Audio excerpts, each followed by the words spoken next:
Bonjour à tous, c'est Pauline. Donc aujourd'hui pour la Minute Angélique, je vais revenir sur quelques points au niveau des métanovas, des walk-in, des princes planétaires aussi et des 44 pour vous expliquer un peu plus quel est leur rôle donc dans ces vibrations en maître.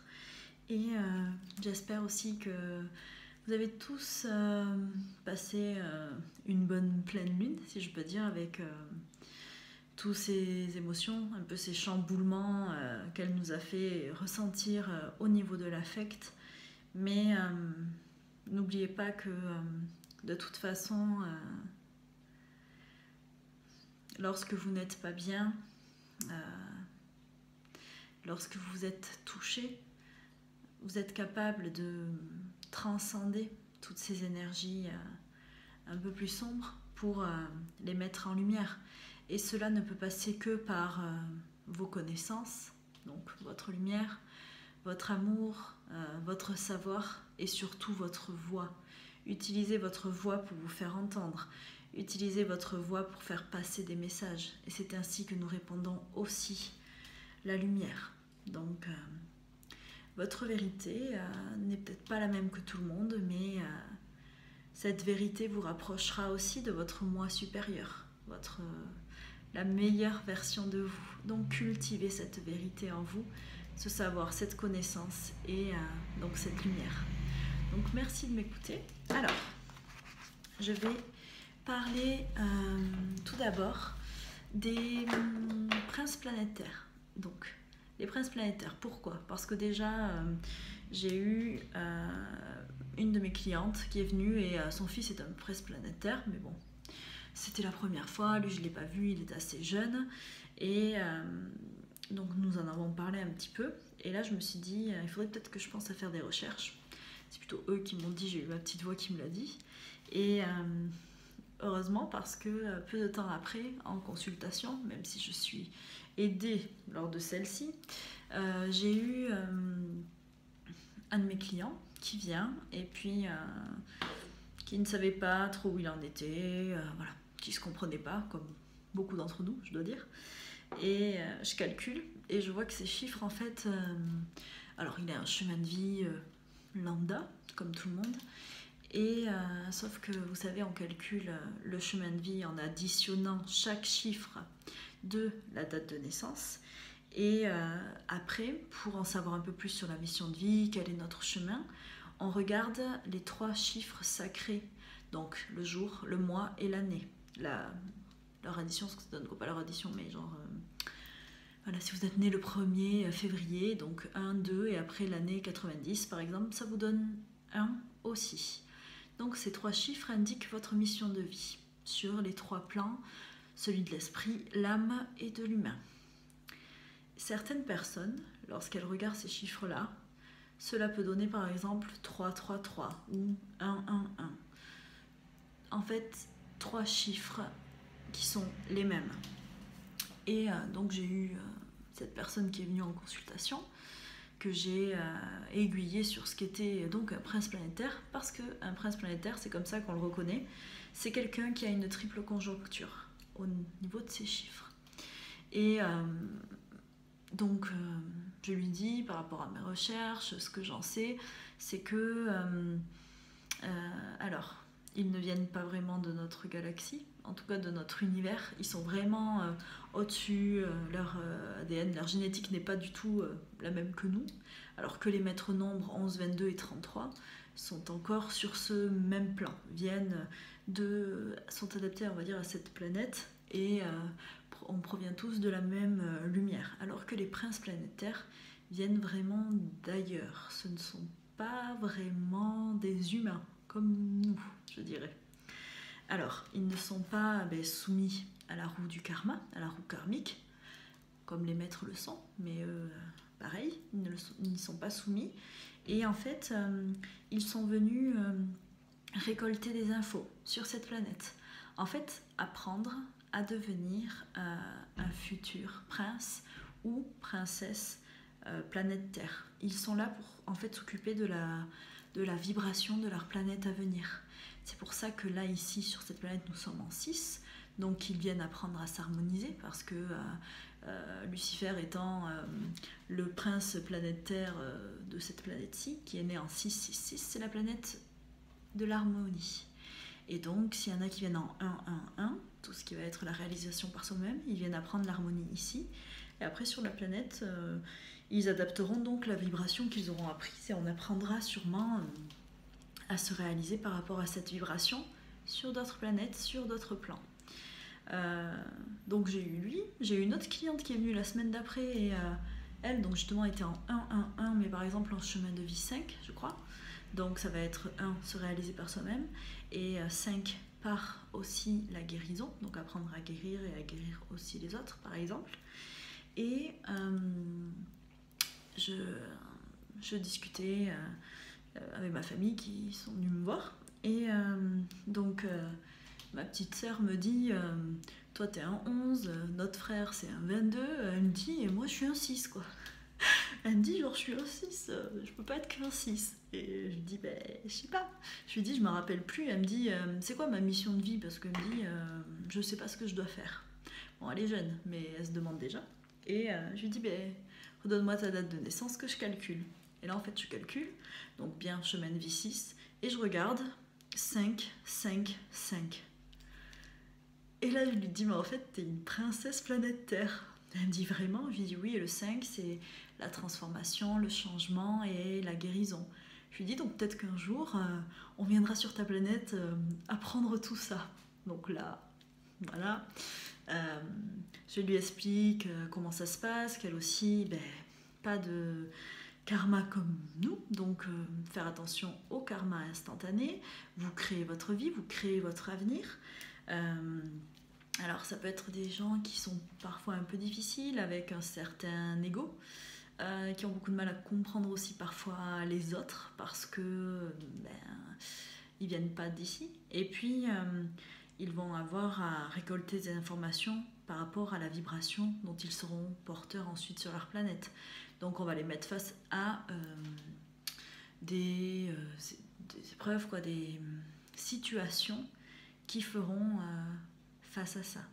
Et c'est vrai que j'ai toujours senti que ma sœur avait un fluide de guérison, en tout cas quelque chose en elle de très très fort. Mais vraiment, elle fait des fois des soins en canal, mais là vraiment en tant que magnétiseur, une énergie, une force. Et c'est pour ça que je pensais qu'elle était guerrier-guérisseur dans les familles d'âmes.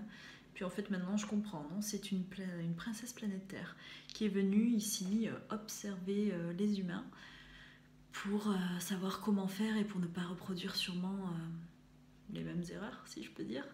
Et voilà, tout en sachant que la Terre est vraiment une des planètes les plus difficiles, où nous sommes en train d'évoluer, heureusement, petit à petit, mais voilà. Donc si vous vous rendez compte que vous avez une triple conjoncture dans vos chiffres, c'est que vous êtes un prince ou une princesse planète Terre. Donc vous vous préparez pour votre prochain gouvernement. Donc après, je voulais parler aussi des walk-in. Donc, un walk-in. Comment est-ce qu'on sait si on a un walk-in? C'est au niveau aussi du chemin de vie et de notre mission. On ne peut pas calculer en numérologie si l'on est un walk-in ou pas. Il peut bien sûr y avoir parfois des petites indications dans la naissance, mais par exemple on peut peut-être avoir un 11 ou un 22. Un 33 ça va être un peu plus compliqué, donc ce n'est pas quelque chose sur lequel on peut vraiment se baser, mais il peut y avoir des indications, en sachant que les walk-in de 33 sont... comment je vais dire, il y en a beaucoup moins, parce que un walk-in veut dire que c'est quelqu'un qui n'a pas ascensionné, qui n'a pas fini ses cycles d'incarnation, qui en fait reçoit en lui l'énergie maître, donc 11, 22 ou 33. Et ça ne peut pas être donné à tout le monde de recevoir l'énergie d'un 33. Ce qui est normal, car il faut déjà peut-être avoir certaines prédispositions, je dirais. Donc je connais un walk-in de 33, je connais aussi un walk-in de 22. J'ai eu plusieurs walk-in de 11 en client et aussi une walk-in de 33. Mais en fait, c'est comment est-ce qu'on le devine? Alors, il y a bien sûr des questions à poser pour comment on va dire ça, réduire le champ des possibles, mais il y a aussi une lumière, une vibration, quelque chose. Quand cette fille, ce 33, ce walk-in est rentré, je l'ai vu et je me suis dit c'est un 33. Rien qu'à la voir, sa présence, sa lumière, ce qu'elle dégageait. Et je calcule et je tombe sur 3. Ah, je me dis bizarre, parce que j'en étais persuadée, vraiment persuadée. Et donc j'ai demandé là-haut, est-ce que c'est un walk-in? Et j'ai entendu oui. Donc c'est vraiment de l'ordre du ressenti. En fait, un walk-in, ça veut dire que c'est quelqu'un qui a subi au niveau psychologique ou physique un accident, une maladie, quelque chose qui l'a affecté très très fort, où il aurait pu croire mourir ou potentiellement mourir, ou même ça peut être parfois une tentative de suicide qui n'est pas réalisée. En fait, cette âme est sauvée par un de ses guides qui vient en elle pour l'aider à transcender les épreuves qu'elle vit et lui permettre de s'adapter à sa vie et ce qui va arriver. C'est un sacrifice pour une âme qu'un guide sent. Alors, ils ne peuvent pas le faire avec tout le monde, donc c'est vraiment quelqu'un d'important qui est choisi, qui est sauvé, car c'est quelqu'un qui pourrait contribuer après au rééquilibrage de la planète avec cette lumière justement qui lui est donnée pour bien sûr dissiper les ténèbres. Mais c'est vraiment ça, un walk-in. Alors un walk-in c'est plutôt marche dedans, donc c'est nous les walk-in.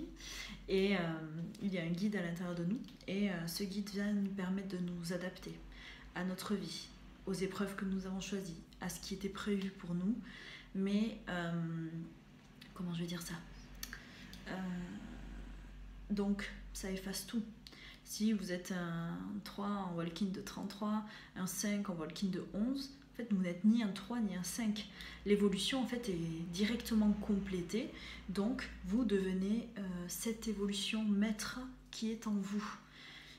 Pour juste par exemple des pourcentages, lorsque vous êtes un walk-in, il n'y a plus que 2% de votre ancien chiffre avant l'ascension en vous, et 98% c'est votre guide. Donc changez, acceptez cette aide, cette transformation, et ce n'est pas donné à tout le monde. Si vraiment vous avez été choisi, c'est que vous pouviez faire la différence sur cette planète, et que votre guide ne pouvait tout simplement pas se permettre de vous perdre. Voilà, donc j'espère que j'ai été un peu plus claire.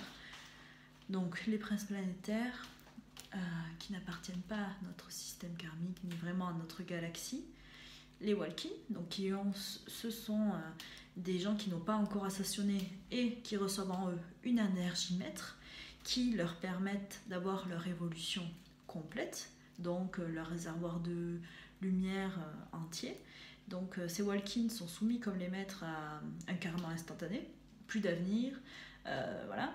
C'est juste que vous faites en même temps un petit peu un bout de votre chemin de vie prévu par votre date de naissance, mais vous avez le double chemin aussi de votre guide. Donc faire attention, ces gens-là aussi viennent encore apprendre des choses, transcender des choses. C'est juste qu'ils ont cette énergie maître qui les aide à avancer. Quand vous avez un walk-in en étant peut-être un peu âgé, vous pouvez vous rendre compte qu'après cette épreuve ou le fait, quand vous avez cru que vous alliez mourir, vous aviez changé. Et c'est cette énergie maître en vous qui vous fait ressentir ça, un changement. Et donc là, à vous de devenir le guide que justement ce guide a sacrifié pour revenir vous aider et répandre la lumière sur cette terre à votre tour. Donc je vais parler dans une autre vidéo des 44 et des métanovas que je vais publier aussi en suivant. Donc voilà, si vous avez des questions, en tout cas n'hésitez pas. Merci.